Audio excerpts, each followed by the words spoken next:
ಇನ್ನು ವಾರದ ಮೊದಲೇ ಎಂಟ್ರಿ ಕೊಟ್ಟಿದ್ರು 4 ಸ್ಥಳ ಗುರುತಿಸಿ ಬೈಸರನ್ ವ್ಯಾಲಿಯನ್ನೇ ಟಾರ್ಗೆಟ್ ಮಾಡಿದ್ರು. ಬಳಿಕ ಉಗ್ರರು ಹೋಗಿದ್ ಎಲ್ಲಿಗೆ ಅನ್ನೋದರ ಶೋಧಕ್ಕಿಳಿದಂತ ಎನ್ಐಎಗೆ ಸ್ಫೋಟಕ ವಿಚಾರ ಗೊತ್ತಾಗಿದೆ. ಅದೇನು ಅಂತೀರಾ? ಇಲ್ಲಿದೆ ನೋಡಿ ರಿಪೋರ್ಟ್.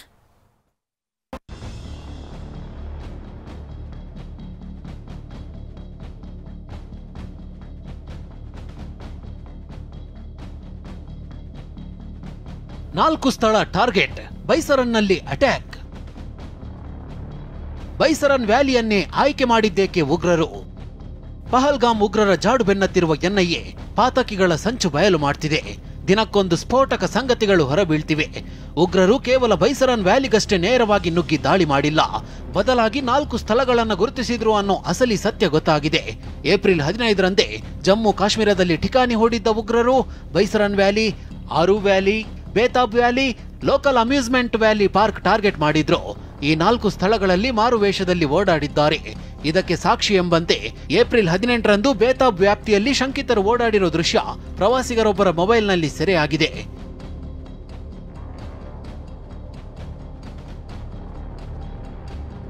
ಪ್ರವಾಸಿಗ ಶ್ರೀಜಿತ್ ರಮೇಶನ್ ನೀಡಿದ ಇದೇ ವಿಡಿಯೋ ಬೆನ್ನತ್ತಿದ ಎನ್ಐಎ ಅಧಿಕಾರಿಗಳು ಉಗ್ರರ ಅಸಲಿ ಸ್ಕೆಚ್ ಬಯಲು ಮಾಡಿದ್ದಾರೆ. 4 ಪ್ರವಾಸಿ ತಾಣದಲ್ಲೂ ಫೋಟೋ ಕ್ಲಿಕ್ಕಿಸಿಕೊಂಡಿದ್ದ ಉಗ್ರರು ಎಷ್ಟು ಪ್ರವಾಸಿಗರು ಬರ್ತಾರೆ, ಭದ್ರತೆ ಹೇಗಿದೆ ಅನ್ನೋ ಮಾಹಿತಿಯನ್ನ ಕಲೆ ಹಾಕಿದ್ರು. ಇದಕ್ಕಾಗಿ 20ಕ್ಕೂ ಹೆಚ್ಚು ಸ್ಥಳೀಯರಿಂದ ಸಹಾಯ ಪಡೆದಿದ್ರು.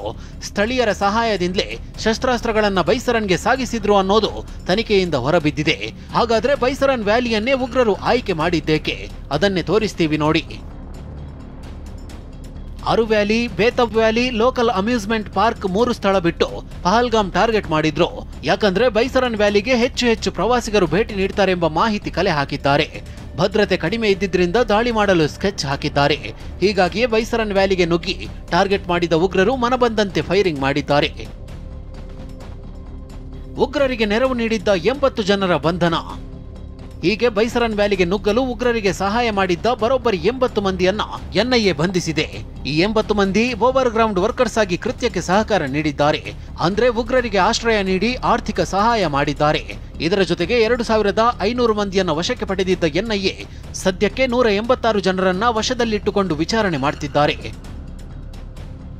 ನರಮೇಧ ಸ್ಥಳದಲ್ಲಿ 3D ಮ್ಯಾಪಿಂಗ್, ಎನ್ಐಎ ಡಿಜಿ ಭೇಟಿ. ನರಮೇಧ ನಡೆದ ಸ್ಥಳದಲ್ಲಿ 3D ಮ್ಯಾಪಿಂಗ್ ನಡೆಸುತ್ತಿರುವ ಎನ್ಐಎ ಉಗ್ರರ ಹೆಜ್ಜೆ ಗುರುತು ಪತ್ತೆ ಹಚ್ಚುತ್ತಿದೆ. ಖುದ್ದು ಎನ್ಐಎ ಡಿಜಿ ಸದಾನಂದ್ ಸ್ಥಳಕ್ಕೆ ಭೇಟಿ ನೀಡಿ ಪರಿಶೀಲನೆ ನಡೆಸಿದ್ದಾರೆ. ಉಗ್ರರು ಎಲ್ಲಿಂದ ಬಂದ್ರು, ದಾಳಿ ಹೇಗೆ ಮಾಡಿದ್ರು, ಯಾವ ಮಾರ್ಗದಿಂದ ದಾಳಿಗೆ ಬಂದ್ರು ಎಂಬುದರ ಕುರಿತು 3D ಮ್ಯಾಪಿಂಗ್ ಮಾಡಲಾಗ್ತಿದೆ.